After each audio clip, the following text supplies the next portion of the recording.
that's why James 1:2-4 tells us what? Consider it a great joy, my brothers and sisters, whenever you experience various trials.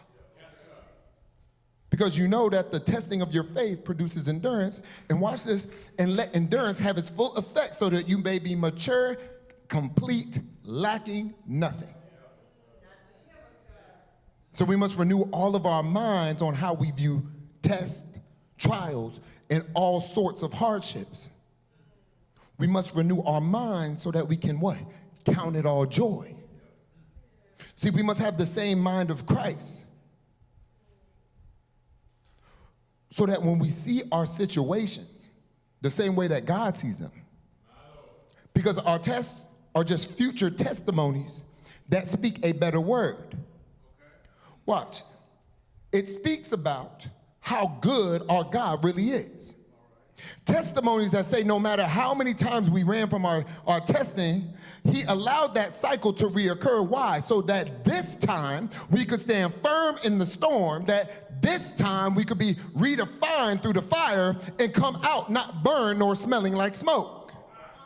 See, we gotta really look at a cycle and see the glory of God in it so that we can become the finished product, mature, lacking nothing. Fully prepared to receive our blessings. See, that's why for 2026, I encourage all of us to not give up on what we are hoping for and what we're praying for God to do. But instead, reignite the fire inside all of us and let that fire finish in what the fire was set out to do. Because this time will be different. See, this time we're not going to run from the opposition. We're going to pray about the opposition. See, we're going to fast about the opposition. This time it will be different because we're going to fight in the Spirit, with the Spirit, and we're not going anywhere unless what? God says so. Because we're going to stay steadfast and unmovable in our faith. This is why this time will be different, because we're going to fight different in 2026. 2 Corinthians 10:3-5 tells us that for though we walk in the flesh, we do not what? War according to the flesh.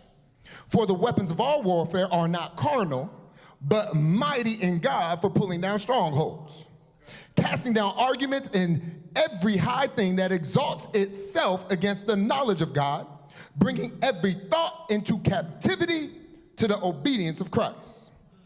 Somebody say, this time it's going to be different. This year is going to be different. Because in 2026, I'm going to be on fire for God. See, I'm not going to be cold. I'm not going to be lukewarm. I am not going to allow God to vomit me out of his mouth, because in 2026, I'm coming in hot.